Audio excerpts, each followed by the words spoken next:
Okay, so get this.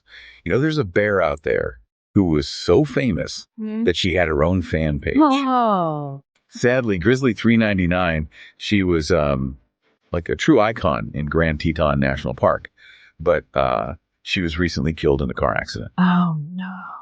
And it's been making headlines, and it sparked a lot of conversation about the relationship between us humans and wildlife. Yeah.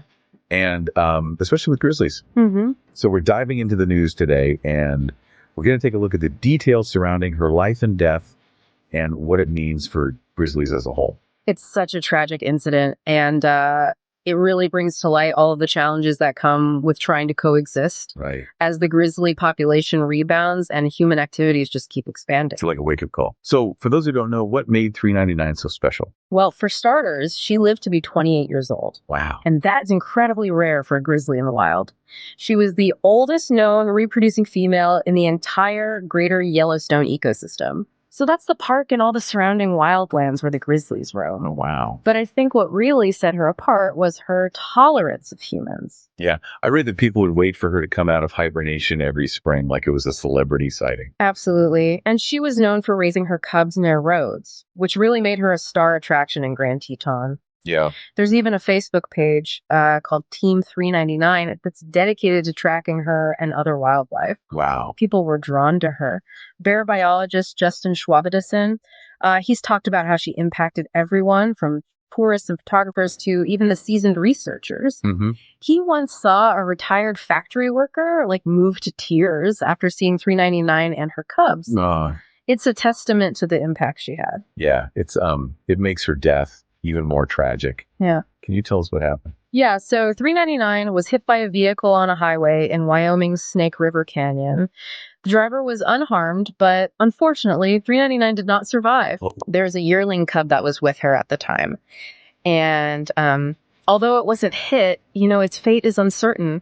And it's heartbreaking because the very thing that made her famous, her comfort near roads, that may have contributed to her death. Oh, wow. That's such a sad irony. It is. It's just a grim reminder of the risks these animals face, trying to navigate a landscape that's, increasingly dominated by us. Absolutely. And 399's case is unique, but it really highlights a much bigger issue, which is the increasing number of vehicle collisions involving grizzlies. The statistics are really surprising. It wasn't an isolated incident. No, not at all. On average, there are 3 grizzlies that are killed each year in vehicle collisions. Wow. In the greater Yellowstone area, and 51 fatalities have been recorded since 2009. Wow. And as grizzly populations continue to grow and human development expands, these kinds of encounters are likely to become even more frequent.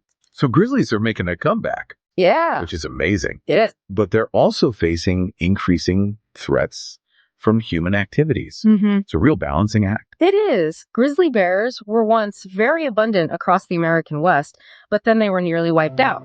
Really? Yeah.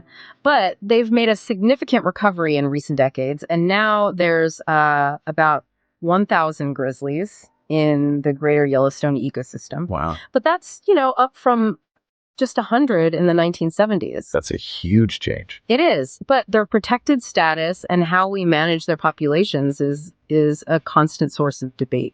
Yeah, I've read about that, and it seems like there are some really different viewpoints on how to handle that. Can you kind of unpack that for us? Sure. So on one hand, you have state officials that argue that the grizzly populations have rebounded enough to warrant more control. They want to delist them, and that would give states more authority over management. Okay. But then on the other hand, you have conservation groups that are concerned about ongoing threats, particularly habitat loss and climate change. And they argue that grizzlies are still vulnerable. I can see both sides. But what kind of evidence are the conservationists using to support their concerns? Well, they point to things like dwindling food sources, like white bark pine cones, Okay. which are being decimated by a combination of disease and climate change. Oh, wow. And they argue that without those resources, the grizzlies might be forced into areas where they're more likely to encounter humans. Yeah. And that increases the potential for conflict. Right. Which makes sense.